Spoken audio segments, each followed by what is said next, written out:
Alexandria Ocasio-Cortez and Bernie Sanders just wrapped up another stellar week of their Fighting Oligarchy tour, where they railed against Elon Musk and extreme wealth. Watch. The destruction of our rights and democracy is directly tied to the growing and extreme wealth inequality that has been building in America for years. It is not a coincidence that billionaires like Elon Musk dumped billions into this election to support Donald Trump. Billionaires and thieves governed by billionaires. Greedy billionaires. Big money and billionaires. Billionaires like Elon Musk. We're angry at the billionaires, brought to you by George Soros. But just a few days ago, right after they got done trashing the rich, the Green New Deal duo boarded a private jet. How luxurious. Fox News Digital was able to get this photo of the aircraft. The luxury Bombardier Challenger private jet is operated by a company that says it has one of the widest cabins of any business jet available today and provides superior cabin comfort for its passengers. And it can cost up to $15,000 an hour. That's more than you make in 2 months. So, Tommy, please lay out the level of hypocrisy we're seeing here, because I think it's pretty delicious. If you're fighting the oligarchy, you should be flying Spirit. And that's it. And Spirit might even be too nice if you're really dedicated to your You should be taking messaging. a covered wagon if you're a real commie. Really, zero emissions, the covered wagon. Right. Pulled by horses, the methane's still an issue. Maybe walking is better.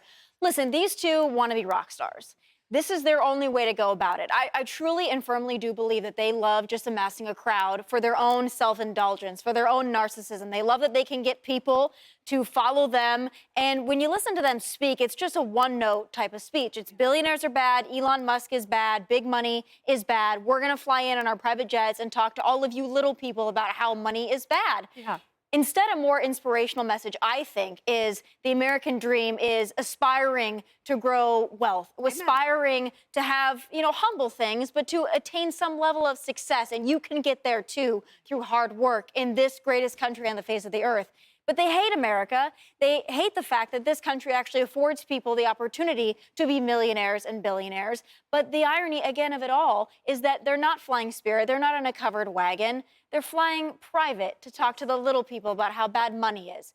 You can't write this stuff. Well, you also can't write the fact that it was AOC who railed against private jet use just 2 years ago. Let's take a trip down memory lane, shall we? For real, how many private jets do these CEOs need? It is insatiable. It is unacceptable. Well, Jason, she's insatiable. She's very thirsty for attention. You think? Yeah, and I remember when she bought her Tesla, how she bragged about it and put it out there. Oh, look at this great Tesla that I bought. And now she sings a different tune. Tearing down America is an easy, cheap shot. But I think it's a losing message. I know they get some crowds and whatnot, but it is not representative of America. You have the right to succeed and fail in this country. And that's what our country is all about, the opportunity for success. And there's not this optimism that they throw out there. Yeah. They just like to tear it down. And it's disappointing, because I think there's a generation of people that need to be inspired about this country. But I think the majority of those people have suddenly gone to Republicans. It's amazing how the transformation has happened. They also need to be shown, it's not just the private jet use. Alexandria Ocasio-Cortez, the congresswoman, was also shown flying first class up in the sky. Someone, a passenger, snapped this photo of her. Let's take a look. There she is.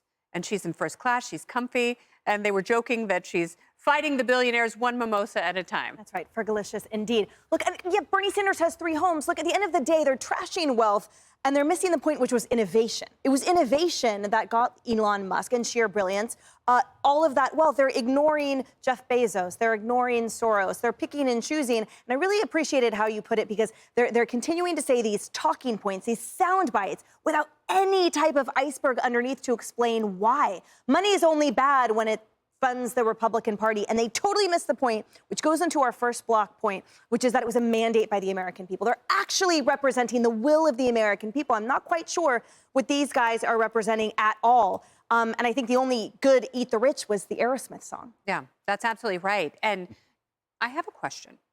Do you think that Bernie is out with AOC because he knows that he is older than dirt and cannot run for president, and she is the only one who can keep his legacy intact? Is he taking her out as his Batman in order to set her up to run in 2028?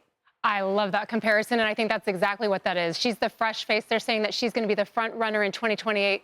To me, that's absolutely terrifying, but that's who they're putting out there, and that's who they're trying to build up. And yeah, he's old news. He's been there, done that, and now she's going to be the front runner. And I would frankly love to see that, because I don't think she would stand a chance. Do you think that the GOP would be able to dismantle her if?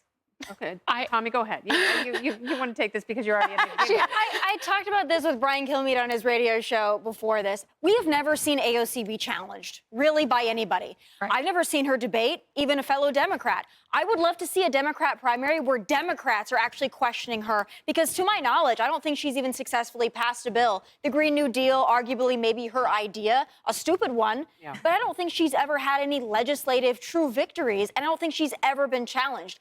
I would actually love to see her on a Democrat primary stage, and I would love to watch other Democrats who I disagree with, but I think have worthwhile ideas, challenge her and see what it looks like, not on TikTok, not on Instagram. Let's see what this woman actually believes in and have her explain it. Yeah, the only challenge that she ever got was from Tom Homan. When she tried to question Tom Homan and Tom Homan put facts back in her face, she just melted. And that's what she always avoids. She never does get that challenge. Yeah, it's not going to be pretty. But I'm going to love watching it, especially if it's wearing red lipstick. Hey, everyone. I'm Emily Campagno. Catch me and my co-hosts Harris Faulkner and Kaylee McEnany on Outnumbered every weekday at 12 p.m. Eastern, or set your DVR. Also, don't forget to subscribe to the Fox News YouTube page for daily highlights.